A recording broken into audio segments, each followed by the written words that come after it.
सो जैसे कि जब आप यंग होते हो तो बहुत सारी चीज़ें समझ आ रही होती है कि क्या हो रहा है क्या नहीं हो रहा है, बिकॉज आप अवेयर होते हो चीज़ों को लेकर, राइट? लेकिन चाइल्डहुड जब बचपना जो होता है उसमें मेंटल हेल्थ को अगर मुझे रिकग्नाइज करना हो तो कैसे करेंगे? बिकॉज बच्चा तो बता नहीं सकता, वो तो खुद ही डिस्टर्ब रहता है, खेलता कूदता रहता है और they don't have much sense to explain this things, right? तो वो कैसे पकड़ सकते हैं? This is why I hmm. say parenting is such an important job. हम्म। एक बच्चा 4 साल का, 6 साल का, 10 साल का बच्चा क्या ही समझेगा और क्या ही बताएगा। पेरेंटिंग जो है वो एक बहुत ही बड़ी जिम्मेदारी है और लोग उसको समझते नहीं है जितना अच्छे से उन्हें समझना चाहिए। पेरेंटिंग ना ही एक बड़ी रिस्पॉन्सिबिलिटी है but it's also an ongoing learning process. कोई भी सीख के नहीं आता कि I am gonna be a parent like that. You learn with time. Correct. But parents जो है वो एक बहुत अहम हिस्सा प्ले करते हैं अपने बच्चे की पर्सनैलिटी बनाने में। इसीलिए आप देखेंगे जब इमोशनल अब्यूज़ के केसेस आते हैं और जो कल्प्रिट होते हैं, जो अब्यूज़र होता है, जो हम्म। मैनिपुलेट करता है, जो लव बॉम्ब करता है, उसका चाइल्डहुड अगर आप देखेंगे तो it has been very traumatic. Almost every emotional abusers childhood has been जहाँ पे maybe the father was extremely abusive, मारपीट होती थी, चिल्लाना होता था, उसके पेरेंट्स के बीच में कॉन्फ्लिक्ट देखा उसने, फिर उसकी आंट्स और अंकल्स कैसे उसकी मम्मी को उसके घर से निकालने की कोशिश कर रहे हैं। There is a lot of family drama and politics. अब ये बच्चा देखता है कि मेरी मम्मी ने तो सहन किया, मेरी मम्मी ने तो सब किया, हमको बड़ा किया, तो उन्होंने तो बड़ा सैक्रिफाइस किया।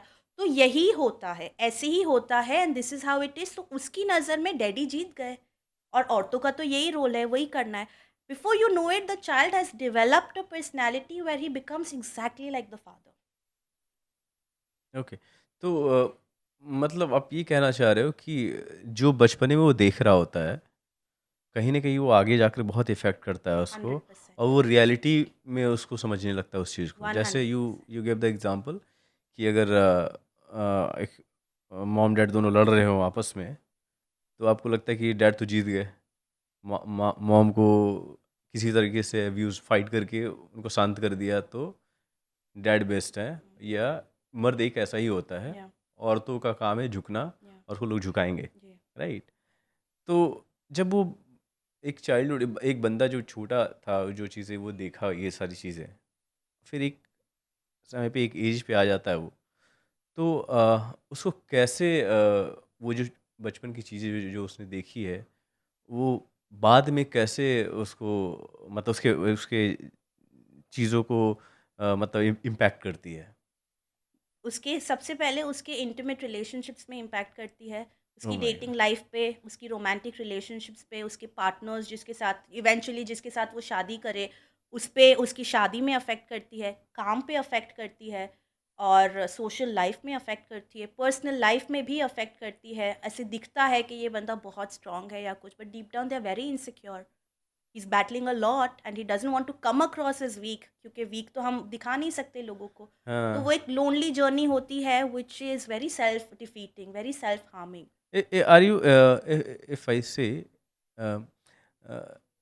अभी जो मर्दों का इमेज है कुछ ऐसा है कि आप रो नहीं सकते, हुँ, नहीं तो लोग बोलेंगे तो वीक है हुँ, या कमज़ोर है, राइट? हुँ, रोना आ रहा होता है हुँ, फिर भी नहीं रोते या, हैं। औरतें रो लेती है। या, तो रोना जो जब डीप मतलब लोग बहुत ज़्यादा टूटने के बाद जब हुँ, रोते हैं, हुँ, तो वो कैसे हेल्प करता है? जैसे बिकॉज़ औरतों का कहना है कि रो करके शांत हो जाती हैं, तो फिर वो भूल भी जाती हैं चीज़ों हुँ, को, फिर टेंशन ज़्यादा नहीं हुँ, रहता है। लेकिन मर्द तो ऐसा करता नहीं है, हुँ, क्योंकि उसे तो सोसाइटी कह रही है कि तू भाई कमज़ोर है, रो क्यों रहा है? हुँ, मर्द कभी रोता नहीं है। हुँ। तो उस पे क्या कहना चाहेंगे आप? इट्स अनफॉर्चुनेट कि लोग अभी भी ऐसा मानते हैं, पर मेरी नज़र में this is changing and dramatically it is changing because हाँ। रोना is a human emotion, it's got nothing to do with gender. और जब आप रोते नहीं हो, अब मैं मर्द हूँ और मुझे रोना आ रहा है आप और सोसाइटी में भी क्या देख रहे हो? मेरा जो अर्बन व्यू है, जो हुँ। मैं एक अर्बन एक मेट्रोपॉलिटन व्यू आपको बताऊँ, वो ये हुँ। है दैट काउंसलिंग के लिए लोग आ रहे हैं, therapy is accessible, therapy is also affordable, हुँ। People are coming forward, they want to seek help और वो अपना फ़ायदा करना चाहते हैं, उनको घर नहीं तोड़ने हैं। ये मेरा हुँ। नज़रिया है। मर्द जिसकी बात करें आप, जो हुँ, रोता है और जो वो ये है कि जब आप रोएँगे नहीं, तो हुँ, आप अपने आप से ऑथेंटिक नहीं है। You are not honest with yourself because मुझे रोना आ रहा है पर मैं रोऊँगा नहीं, राइट? हुँ, दूसरा ये है कि आप अपने इमोशंस को पाइल अप कर रहे हो अपने अंदर। हुँ, और सप्रेस्ड इमोशंस जो है, रिसर्च सेज कि जितना आप अपने इमोशंस को अंदर सप्रेस करेंगे, वो आपकी फिजिकल इलनेस में आएगा। You will have headaches, you will have gut issues, you will have constipation, you will have body pain, you will have early signs of back pain and osteoporosis. ये क्यों होता है? Research बताती है कि आपकी इमोशंस को आप जितना अंदर सप्रेस करेंगे, उतना आप सेल्फ हार्म में इंडल्ज कर रहे हो। तो जब मर्दों को ये पता चलता है कि it's okay to cry and I am a human, before हुँ, I am a man I am a human and it's okay if I cry. और वो कब होगा? जब वो ट्रस्ट बिल्ड करेंगे, जब उन्हें वल्नरेबल, एक जो वल्नरेबिलिटी है कि मेरी कोई वीकनेस है but it's part of me, और मैं मेरे पार्टनर के साथ वो शेयर कर सकता हूँ, my partner is not going to जज मी। हुँ, तो वो हुँ, हुँ। ट्रस्ट बिल्ड होता है, then it becomes a lot easier, which means अगर मर्द नहीं रोते हैं तो मेरा मानना ये है maybe they do not trust the people they are around, कि जिनके सामने वो रो सके।